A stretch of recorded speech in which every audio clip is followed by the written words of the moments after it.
Hello everyone, I am Tejashwini SK. I will discuss today about internal source of recruitment. Internal source of recruitment. Introduction. Internal source of recruitment consists of employees who are already on payroll of a firm. It also includes former employees who have returned to work for the organization.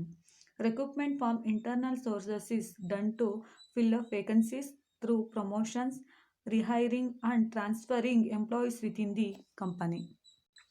Internal sources recruitment ಅಂದರೆ consist ಮಾಡ್ಕೊಳ್ಳೋ ಎಂಪ್ಲಾಯೀಸ್ನ already payroll of ಫರ್ಮಲ್ಲಿ ಇರ್ತಾರೆ ಮತ್ತು ಆರ್ಗನೈಸೇಷನಲ್ಲಿ farmer employees ಅಂದರೆ ಮಾಜಿ ಎಂಪ್ಲಾಯೀಸ್ನ include ಮಾಡ್ಕೊಂಡಿರ್ತಾರೆ.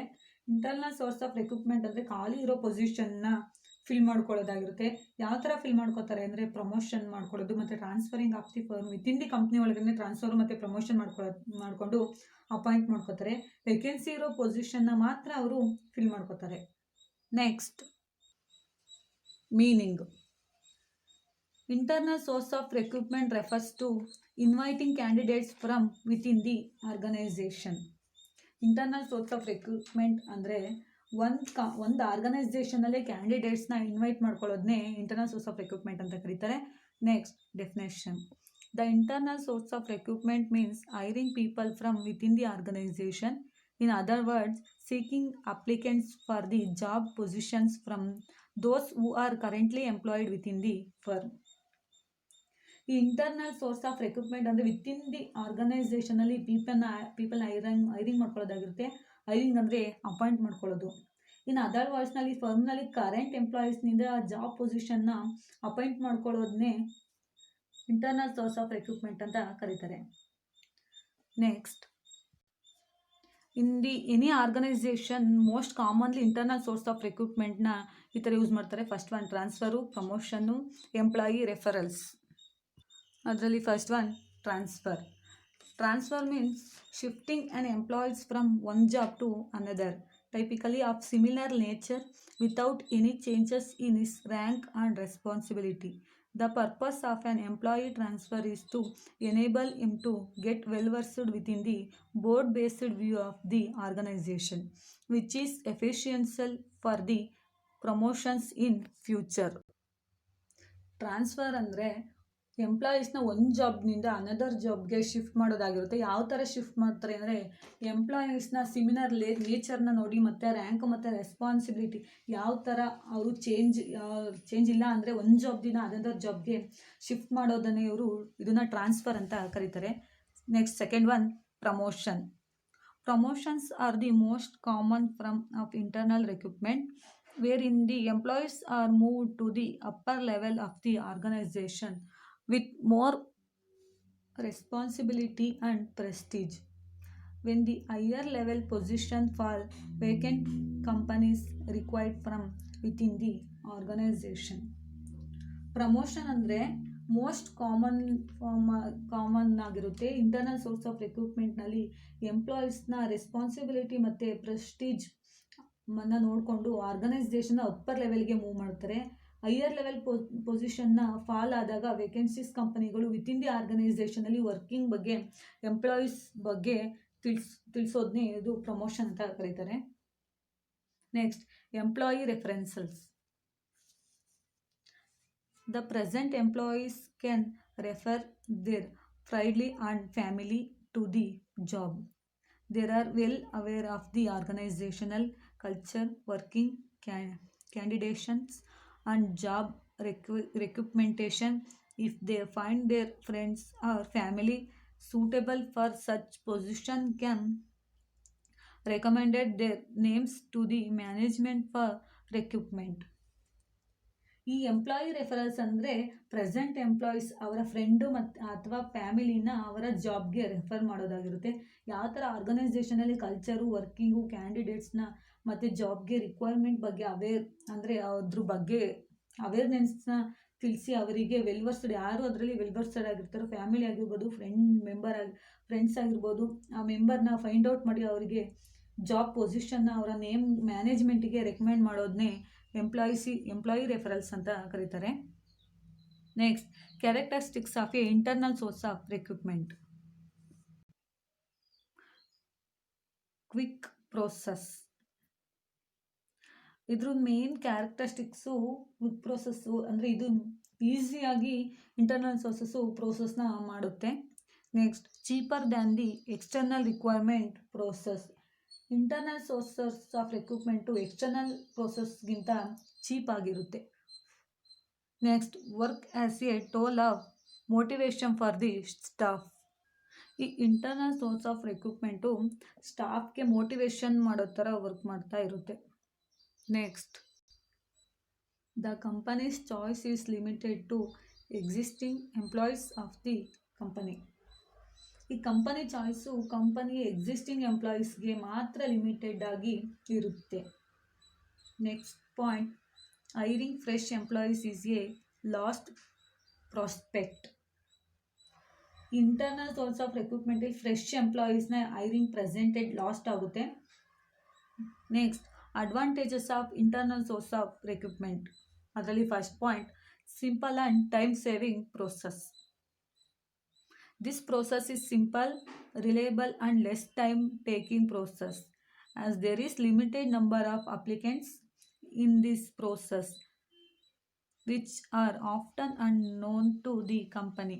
Therefore, their selection process doesn't involve hectic process unlike the external sources of recruitment. ಈ simple and time saving process ಯಾವ ಥರ ಇರುತ್ತೆ ಅಂದರೆ, ಇದು ಸಿಂಪಲ್ ಆಗಿರುತ್ತೆ ಮತ್ತು ಟೈಮ್ಸ್ ಕೂಡ ಲೆಸ್ ಟೈಮ್ ತೊಗೊಳುತ್ತೆ. ಈ ಕಂಪನಿನಲ್ಲಿ ಅಪ್ಲಿಕೆಂಟ್ಸು ಲಿಮಿಟೆಡ್ ಆಗಿ ವರ್ಕ್ ಮಾಡ್ತಾ ಇರ್ತದೆ ಮತ್ತು ಸಿಂಪಲ್ ಟೈಮ್ ಮತ್ತು ಸೇವಿಂಗ್ ಇರೋದ್ರಿಂದ ಎಕ್ಸ್ಟರ್ನಲ್ ಸೋರ್ಸಸ್ಗಿಂತ ಇಂಟರ್ನಲ್ ಸೋರ್ಸಸ್ಸು ರಿಕ್ವೈರ್ ಆಗಿ ಬೆಸ್ಟ್ ಆಗಿರುತ್ತೆ. Next point, economical process.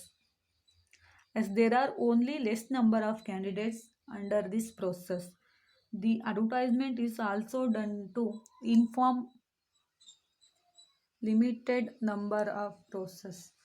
Also, number of process involved in the requirement process under this are less, thereby cutting down the cost. Economic process ಅಂದರೆ less number of candidates ಇರ್ತಾರೆ ಮತ್ತು limited number of ಪ್ರೋಸೆಸ್ನಲ್ಲಿ ಇವರಿಗೆ ಅಡ್ವರ್ಟೈಸ್ಮೆಂಟ್ನ ಮಾಡ್ತಾ ಇರ್ತಾರೆ. ಈ ರಿಕ್ವೈರ್ಮೆಂಟಲ್ಲಿ number of process involves ಆಗಿರ್ತಾರೆ. ಈ involved ಆಗಿರೋ ಪರ್ಸನ್ಸು ಕಾಸ್ಟು ಲೆಸ್ ಆಗಿರುತ್ತೆ. ಇದು ಮೇನ್ ಅಡ್ವಾಂಟೇಜಸ್ ಆಗಿರುತ್ತೆ. Next advantages, helps in improving the moral of the employees. When vacancies at the higher position are filled by promoting the most efficient and talented employees working at lower position, this process brings a sense of motivation among the working employees and began to compete with each other, thereby improving their progress. ಈ internal source of ರಿಕ್ರೂಟ್ಮೆಂಟ್ನಲ್ಲಿ higher ಪೊಸಿಷನ್ನ ವೇಕೆನ್ಸೀಸ್ಗಳು ಖಾಲಿ ಇದ್ದಾಗ lower ಪೊಸಿಷನಲ್ಲಿ work ಮಾಡ್ತಾ ಇರೋ most efficient talented ಎಂಪ್ಲಾಯೀಸ್ನ higher ಪೊಸಿಷನ್ಗೆ promote ಮಾಡ್ತಾರೆ. ಈ ಪ್ರೋಸೆಸ್ಸಿಂದ working ಎಂಪ್ಲಾಯೀಸ್ಗೆ motivation ನೀಡುತ್ತೆ ಮತ್ತು ಅವರ ಪ್ರೋಗ್ರೆಸ್ ಕೂಡ ಇಂಪ್ರೂವ್ ಮಾಡ್ತಾ ಇರ್ತಾರೆ. Next point, fever changes of mistakes in selection. When the recruitment drives is conducted from within the organization and employees are selected from inside, the probability of error in recruitment process get reduced as every company maintains a complete database of its employees and can take the decision about them easily. Internal source of ರಿಕ್ರೂಟ್ಮೆಂಟಲ್ಲಿ within the ಆರ್ಗನೈಸೇಷನಲ್ಲಿ recruitment ಡ್ರೈವ್ನ conduct ಮಾಡ್ತಾರೆ. ಈ recruitment ಡ್ರೈವ್ನ conduct ಮಾಡೋದ್ರಿಂದ ಈಸಿಯಾಗಿ ಎಂಪ್ಲಾಯೀಸ್ನ probability of ಎರರ್ಸ್ನ ಈಸಿಯಾಗಿ ಕಂಡುಹಿಡಿಬೋದು. ಇದರಿಂದ ಎಂಪ್ಲಾಯೀಸ್ನ ಕಂಪ್ಲೀಟ್ ಡೇಟಾಬೇಸ್ನ ಕಂಪ್ನಿ ಮೇಂಟೈನ್ ಮಾಡ್ತಾ ಇರುತ್ತೆ. ಈ ಡೇಟಾಬೇಸ್ನ ಮೇಂಟೈನ್ ಮಾಡೋದ್ರಿಂದ ಈಸಿಯಾಗಿ ಡಿಸಿಷನ್ ತಗೊಳ್ಳೋದು ಕೂಡ ಇದರಲ್ಲಿ ಈಸಿಯಾಗಿರುತ್ತೆ. Next point, encourages employees for self development. When the employees are recruited for higher posts from within the organization, it motivates them for self-development within them and they look forward to higher posts in the future. Within the ಆರ್ಗನೈಸೇಷನಲ್ಲಿ ಎಂಪ್ಲಾಯೀಸ್ನ self development ಅಂದರೆ higher ಪೋಸ್ಟ್ಗೆ motivate ಮಾಡುತ್ತೆ. In the ಫ್ಯೂಚರ್ನಲ್ಲಿ ಎಂಪ್ಲಾಯೀಸ್ನ higher ಪೋಸ್ಟ್ಗೆ ಹೋಗೋ ಥರ forward ಕೂಡ ಮಾಡುತ್ತೆ. Next point, training cost and reduce. The cost involved in training the current working employees is less as compared to training the one who are externals. Internal employees are fully aware of the culture of the organization and need less efforts on training, thereby reducing the training cost.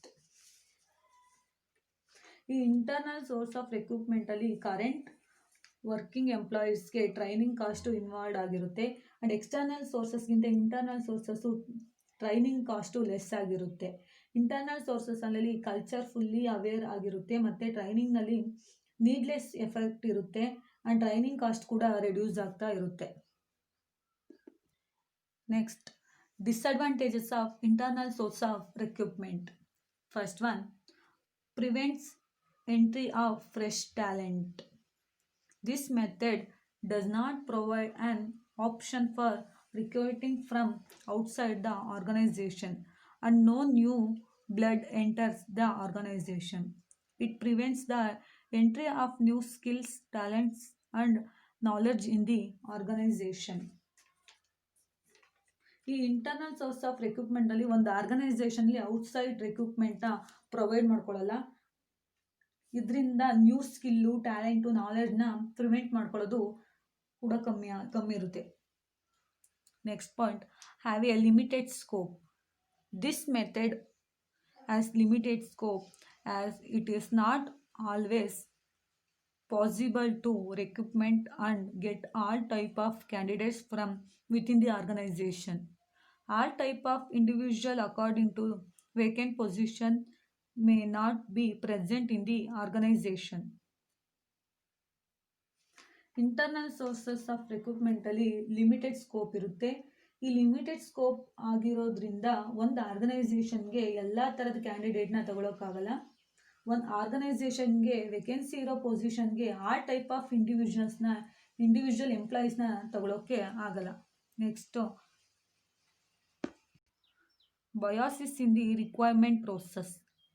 There may be unfairness in promoting and transferring the employees by the concerned management, which may lead to dispute among the employees.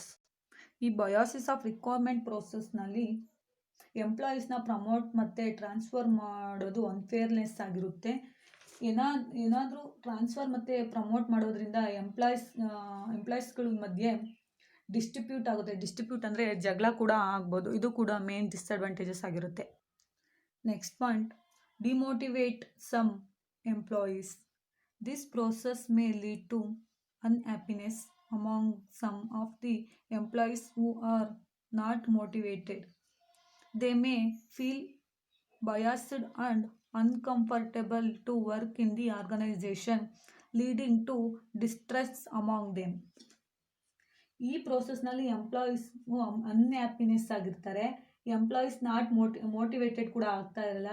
ಯಾಕಾಗಲ್ಲ ಅಂದರೆ motivated work ಮಾಡಬೇಕಾದ್ರೆ uncomfortable ಆಗಿ feel ಆಗ್ತಾ ಇರುತ್ತೆ. ಇದು main disadvantages ಆಗಿರುತ್ತೆ. Next, internal source of recruitment. ಅದರಲ್ಲಿ main ಆಗಿ 4 types ನೋಡಿದ್ದೀವಿ. ಇದರಲ್ಲಿ 6 ಟೈಪ್ಸ್ ಬರುತ್ತೆ. Promotion, transfer, upgrading, demotion, retiring employees ಈ ಥರ 6 types of internal sources of recruitment ಇರ್ತವೆ. Next, conclusion. Every organization has the adoption of choosing the candidates for its recruitment process from 2 kinds of sources, internal and external sources. Analyzing clearly represents that 80% says that internal sources are better to be adoptable for immediate opening in organization, as company can have sufficient knowledge about the candidates and it is less costly. Every ಆರ್ಗನೈಸೇಷನಲ್ಲಿ ಕ್ಯಾಂಡಿಡೇಟ್ಸ್ನ choose ಮಾಡ್ತಾರೆ. ಇದರಲ್ಲಿ 2 kind of sources ಇರುತ್ತೆ, external, internal. Clear ಆಗಿ internal ಸೋರ್ಸಸ್ನ analyse ಮಾಡಿದಾಗ 80% sales internal sources are better. ಮತ್ತು immediate ಆಗಿ ಆರ್ಗನೈಸೇಷನಲ್ಲಿ ಓಪನಿಂಗ್ ಮಾಡುತ್ತೆ. ಕ್ಯಾಂಡಿಡೇಟ್ಸ್ನ ಕಂಪನಿ ಸಫಿಷಿಯೆಂಟ್ ನಾಲೆಡ್ಜ್ ಪ್ರಕಾರ ಇಂಟರ್ನಲ್ ಸೋರ್ಸಸ್ಸು ಬೆಟರ್ ಆಗಿರುತ್ತೆ ಮತ್ತು ಇದು ಕಾಸ್ಟ್ ಕೂಡ ಲೆಸ್ ಆಗಿರುತ್ತೆ. Thank you all.